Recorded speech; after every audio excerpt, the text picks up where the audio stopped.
Thank you very much. It's a real honor to have the highly respected, the great Prime Minister of the Kingdom of Norway with us today, who, as you know, has been doing a fantastic job and truly respected throughout the world as a leader. And thank you very much for being here. We appreciate it.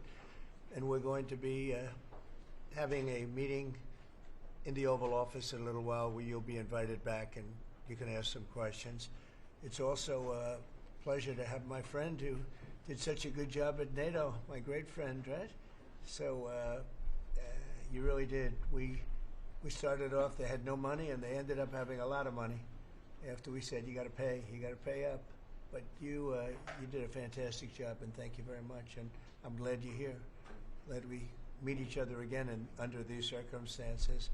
So we'll be meeting in a little while at the Oval Office, and if you have maybe one or two questions, we'll do it now, and after that we'll go to the Oval. Mr. President, on Russia, do you still believe that Putin is serious about peace given the events overnight in Ukraine? And if that bombing doesn't end, are you considering new sanctions on Russia? So we are thinking that very strongly that they both want peace, but they have to get to the table. We're waiting a long time. They have to get them to the table, and I think we're going to get peace. We want to save 5,000 young people. I used to say 2,500. I now say 5,000.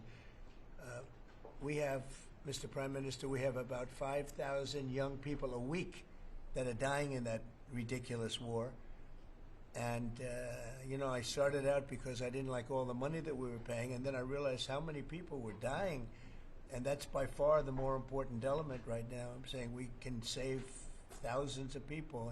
And I don't like that it takes long at all, but I think they both want to make peace. I do believe so.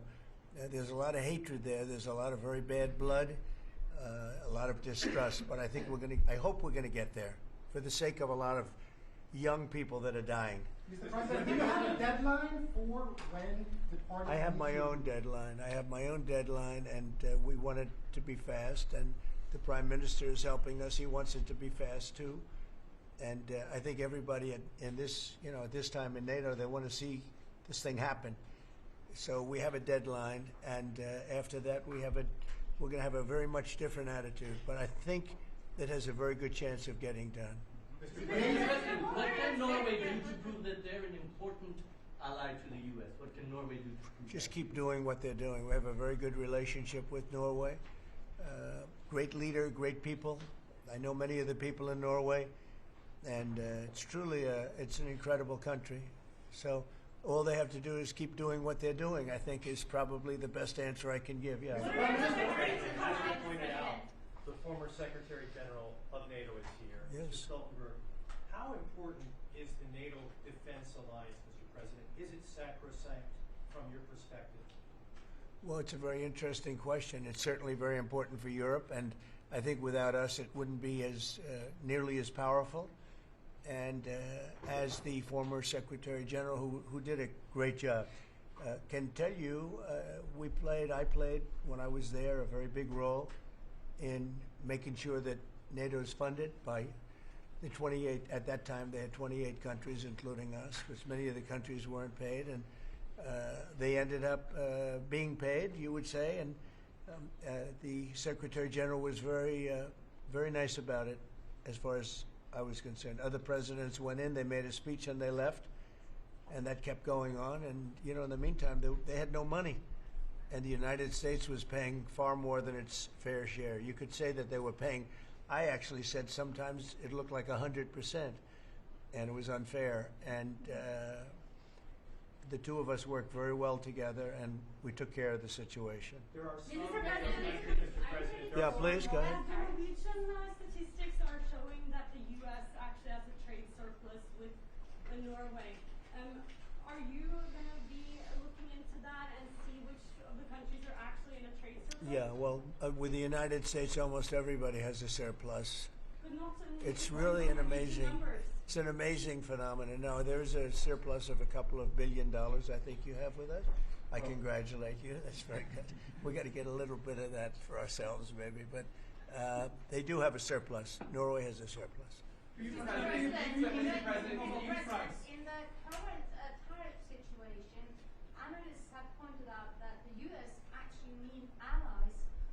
Do you consider Norway as a possible ally in the situation? I think Norway's always been an ally. They've been somebody we've been very close to, very friendly with. Maybe more so now with me than other people, but I think Norway's always been a great ally, yeah. It's a very Norway's strange- been a friend. That's a very strange question, actually, because the US is our lead ally, and we build on a relationship which we will talk about now, Mr. President. Yeah. It's of high relevance, and I'm very happy that we have Secretary of State and Secretary of Defense. Right. So this is a very strong tie. But it was a question about ally in the tariff situation specifically. Tariff situation. Yes. Oh, well, that's we're talking about a little bit different subject. Then we're talking about a different type of ally. No, in this case, he would be very much inclined to be an ally of Norway because he wants to make the best business deal possible. And Norway and the Norwegians are great business people. They're great traders. They're great, very smart nation, very well-managed nation. Has been for a long time, and in particular now with this leadership. But we'll be talking about trade and other things, and I think we're going to come to a conclusion very quickly. Mr. Prime Minister, I was wondering whether you think that Donald Trump, for his effort in Ukraine and otherwise, deserves to be nominated for a Nobel Peace Prize. Well, I salute President Trump for having been taking very important initiatives to get this conflict towards an end which both parties deserve. We need to have a ceasefire, save lives, move towards something which is more secure for Europe, for the people concerned. And on that we work together. And I look forward to go into some details because we are at a critical moment. On that price, that is a committee taking care of that, which is completely working on its own terms, and I cannot comment on that. Mr. President, a question on China. But thank you very much for that May I question. ask you the question on China? I like that question. Yeah, please. A question on China. Can you clarify with whom the U.S. is speaking with China? They're saying it's fake news that trade talks are happening.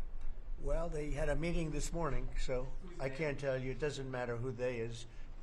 We may reveal it later, but they had meetings this morning, and we've been meeting with China.